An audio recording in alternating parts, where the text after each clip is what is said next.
নামজারি ছাড়াই 4 শ্রেণীর জমি বিক্রয় ও রেজিস্ট্রি চালু।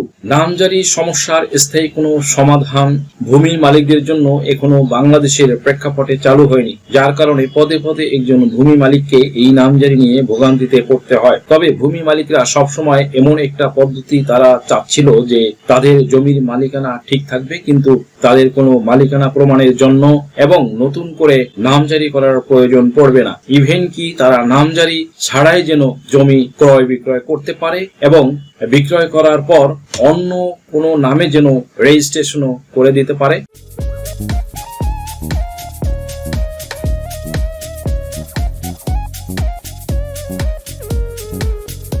সুপ্রিয় দর্শক মন্ডলী, আজকের ভিডিওতে আমি আলোচনা করব এমন 4 শ্রেণীর ভূমি মালিক আছে যাদের আর নতুন করে নামজারি করার কোনো প্রয়োজন পড়বে না। মানে হচ্ছে যে নামজারি করা ছাড়াই বা নামজারি কোনো খতিয়ান ছাড়াই আপনি চাইলেই আপনার জমিটা আপনি অন্য কারো কাছে বিক্রয় করতে পারবেন, অ্যাজ ওয়েল অ্যাজ ওই জমি আবার তার নামে রেজিস্ট্রেশন করেও দিতে পারবেন। অনেকে মনে করে যে নামজারি ছাড়া হয়তো কখনো জমি ক্রয় করা যাবে না এবং বিক্রয় করলেও তাকে আবার রেজিস্ট্রি করে দেওয়া যাবে না। উত্তরাধিকার দিক থেকে যে সম্পত্তিটা, এই সম্পত্তির খাজনা আপনি প্রত্যেক বছর আপনার পিতার নামে আপনি কাটতে পারবেন। আপনার পিতার নামে ওই জমি যেহেতু এখনো রয়েছে, যতক্ষণ পর্যন্ত নতুন রেকর্ড না আসবে বা যতক্ষণ অবধি আপনি নতুন করে নামজারি করে না নিবেন, ততক্ষণ পর্যন্ত ওই জমির মালিক আপনার পিতা। তাহলে আপনার পিতার জমি আপনি কিন্তু চাইলেই প্রতি বছর যে পরিমাণ খাজনা আসবে সেই পরিমাণ খাজনা প্রদান করে আপনি দাখিলা কেটে নিতে পারবেন। এন্ড দেন আপনার বিশেষ প্রয়োজন হলে হয়তো আপনার কোনো জমি হয়তো দেখা গেল যে বিক্রয় করা দরকার, আপনি কিন্তু বিক্রয় করতে পারবেন। এখানে যেহেতু আপনার অন্য কোনো ওয়ারিশ নেই, আপনি একক ওয়ারিশ, তাহলে আপনার একটা ওয়ারিশান সনদ প্রয়োজন হবে।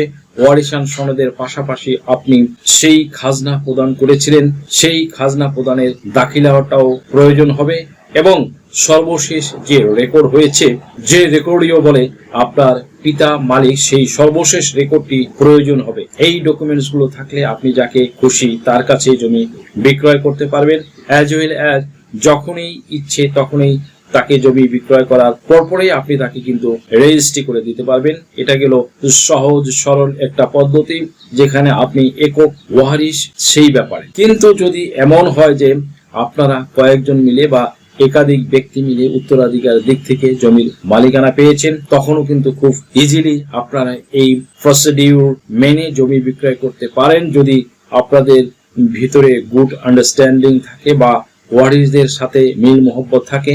অনেক সময় দেখা যায় যে ওয়ারিশদের ভিতরে ভালো কোনো বোঝাপড়া কোনো থাকে না, মিল মোহব্বত থাকে না, ভালো আন্ডারস্ট্যান্ডিং থাকে না, সেই ক্ষেত্রে সমস্যা হয়। তবে আপনাদের যদি নিজেদের ভিতরে আলাপ আলোচনার মাধ্যমে যদি এই বিষয়ে যে এই ইম্পর্টেন্সি, সেই ইম্পর্টেন্সিটা যদি অনুধাবন করতে পারে বা উদ্ভূত সমস্যাটি, সেই সমস্যা যদি সহজে সমাধানের জন্য নিজেদের ভিতরে যদি ভালো সহজ সমাধানের আসতে পারেন, তাহলে কিন্তু এটা সহজেই সমাধান হয়ে যেতে পারে।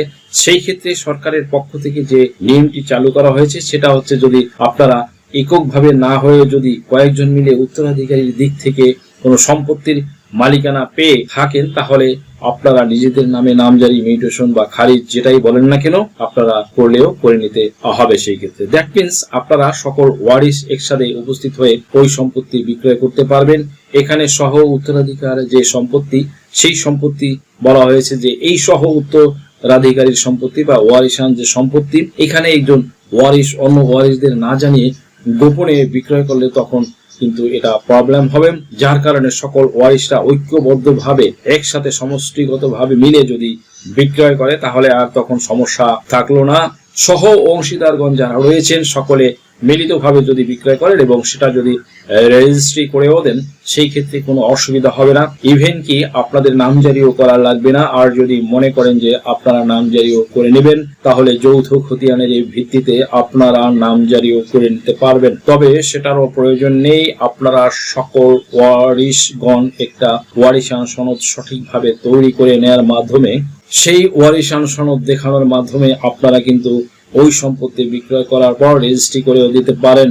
উত্তরাধিকারী সম্পদের ক্ষেত্রে এমন একটা সহজ সমাধান রয়েছে, আপনারা চাইলে কিন্তু এইভাবে করতে পারবেন। সেকেন্ড থিং, দ্বিতীয় যে সম্পত্তিটি সেটা হলো রেকর্ডীয় সম্পত্তি, মানে হচ্ছে যে সরাসরি আপনার নামে রেকর্ড হয়েছে। আপনার নামে যদি রেকর্ড হয়ে থাকে তাহলে এই সম্পত্তি আপনার কখনো নামজারি করার প্রয়োজন নেই। আপনার নামে রেকর্ড হয়েছে মানে আপনার নামে নামজারি হয়ে গেছে। এই যে রেকর্ডীয় খতিয়ানটি আপনি পেয়েছেন, রেকর্ডীয় খতিয়ানটি আপনি কি বলে পেয়েছেন সেটাও কিন্তু আপনার কোনো দেখার বিষয় না। আপনি যে সূত্র ধরে পান না কেন, আপনি যদি ক্রয় সূত্রে মালিকানা পেয়ে থাকেন তাহলে আপনার দলিল আছে, আর এই দলিল অনুযায়ী আপনি রেকর্ড কারকগণকে দলিলটি দেখিয়ে ওই সম্পত্তি আপনার নামে আপনি রেকর্ড করে নিয়েছেন। এখন এই রেকর্ডীয় খতিয়ানটি আপনার মালিকানার স্পষ্ট একটি দলিল বা প্রমাণ বা এভিডেন্স। আবার পূর্বে রেকর্ডে আপনার পিতা মালিক ছিল বা আপনার পূর্বপুরুষরা মালিক ছিল, সেই চেইন অফ টাইটেল অনুসারে এই রেকর্ডে আপনিও মালিকানা পেয়েছেন। তাহলে এটা আপনার একটা বড় এভিডেন্স যে আপনি ধারাবাহিকভাবে মালিকানা পেয়েছেন। তাহলে সর্বশেষ লেটেস্ট যে রেকর্ড, এই রেকর্ডটিতে আপনার নাম এসেছে প্রপার ওয়েতে। এখন এই যে রেকর্ড, এই রেকর্ডে নাম এসেছে, এই রেকর্ডের সম্পত্তি আপনি চাইলে যে কারো কাছে বিক্রয় করতে পারবেন। আপনার মিউটেশন করার কোনো প্রয়োজন নেই। ইভেন কি আপনি যখন খাজনা প্রদান করবেন তখন এই সর্বশেষ রেকর্ড খতিয়ান অনুযায়ী আপনি খাজনা প্রদান করতে পারবেন এবং খাজনার দাখিলা আপনি গ্রহণ করে বিক্রয় করে তাকে রেজিস্ট্রিও করে দিতে পারবেন। থার্ডলি এন্ড তৃতীয় পদ্ধতিটি কি? এই পদ্ধতিতে আপনাকে যদি আপনার মাতা বা আপনার পিতা আপনাকে ধরুন হেবা করে দিয়েছে, এখন এই পিতা বা মাতা আপনার যে জমিটা আপনাকে হেবার মাধ্যমে দেওয়া হয়েছে, দেখা যাচ্ছে যে ওই জমিটা এখনো আপনার নামে নামজারি হয়নি। আপনি দলিলটা শুধু পেয়েছেন, জমিটা দখলে রেখেছেন, কিন্তু এখনো পর্যন্ত নামজারি করেননি। এখন এখানে একটি বিষয়, সেটা আপনি এককভাবে হয়তো আপনার পিতা বা মাতার সকল সম্পত্তির অংশীদার। তখন কিন্তু আপনি যেহেতু নামজারি করেননি এবং যখন আপনার এলাকায় যখন রেকর্ড কার্যক্রম শুরু হবে তখন ওই দলিল দেখিয়ে আপনি কিন্তু নামজারি করে নিতে পারছেন। এটা আপনার হেবা সম্পত্তির ক্ষেত্রে। বাট আপনার পিতামাতা যদি জীবিত থাকে সেই ক্ষেত্রেও আপনার পিতামাতার দেওয়া আপনার যে দলিল আছে ওই দলিল দেখানোর মাধ্যমে রেকর্ড করতে পারেন। আবার আপনার পিতামাতা যদি মনে করেন সেভার দলিল হাইড রেখে আপনার নামে সরাসরি রেকর্ড ভুক্ত করে এককভাবে হয়তো আপনার পিতা বা মাতার সকল সম্পত্তির অংশীদার, তখন কিন্তু আপনি যেহেতু নামজারি করেননি এবং যখন আপনার এলাকায় যখন রেকর্ড কার্যক্রম শুরু হবে তখন ওই দলিল দেখিয়ে আপনি কিন্তু নামজারি রেকর্ড করে নিতে পারবেন। এটা আপনার হেবা সম্পত্তির ক্ষেত্রে। এখানে কোনো অসুবিধা হবে না, অর্থাৎ এই ক্ষেত্রেও কিন্তু আপনার নামজারি না করলেও হবে। তবে যদি মনে হয় যে না, আপনি কোনো ধরনের কোনো ঝামেলা চান না, আপনি যে দলিলটা পেয়েছেন এই দলিলটার বলে নামজারি করে নেবেন, তাহলেও আপনি নামজারি করে নিতে পারেন। তাহলে সকল প্রকার ঝামেলা মুক্ত আপনি থাকতে পারবেন। ফোর্থ যে ব্যাপারটা সেটা আপনার আওয়াজ বদল সম্পত্তি।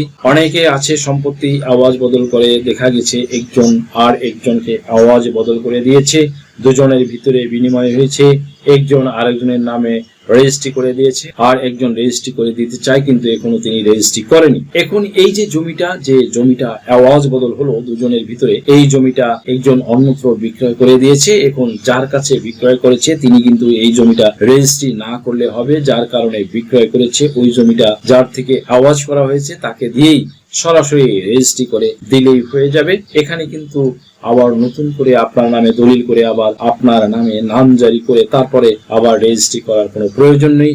আপনি যার সাথে আওয়াজ করেছেন সেই ব্যক্তি যদি তার নামে রেজিস্ট্রি করে দেয় তাহলে কিন্তু হয়ে যাবে। পরিশেষে বলতে চাই যে তাহলে এভাবে আপনি চাইলে কিন্তু খুব সহজেই নামজারির ঝামেলা এড়িয়ে আপনি জমি কিন্তু অন্য কারো কাছে বিক্রয় করে রেজিস্ট্রি করে দিতে পারবেন। তবে মনে রাখবেন যে আপনি কিন্তু প্রত্যেক বছর সরকারের খাজনা প্রদানের যে দাখিলা সেটা কিন্তু সংগ্রহ করে রাখবেন। এই দাখিলাটা সংগ্রহ করতে পারলে আপনি জমি রেজিস্ট্রি করতে পারবেন, কোনো ধরনের কোনো অসুবিধা হবে না। সুপ্রিয় দর্শক মন্ডলী, আশা করি ভিডিওটি থেকে আপনারা সামান্যতম হলেও উপকৃত হয়েছেন। যদি ভিডিওটি আপনাদের সামান্যতম উপকার আসে তাহলে রিকোয়েস্ট করব চ্যানেলটি লাইক, শেয়ার, কমেন্টস এবং সাবস্ক্রাইব করে পাশে থাকা বেল বাটনটি প্রেস করে দিন যাতে পরবর্তী ভিডিওর নোটিফিকেশনটি খুব সহজেই পেয়ে যান। সো আজকের মতো এখানে শেষ করছি। দেখা হবে অন্য কোনো দিন অন্য কোনো ভিডিওতে অন্য কোনো আইনি কন্টেন্ট নিয়ে। সেই পর্যন্ত সকলে ভালো থাকুন, সুস্থ থাকুন, নিরাপদে থাকুন। আবারও সবাইকে ধন্যবাদ জানিয়ে এখানে শেষ করছি।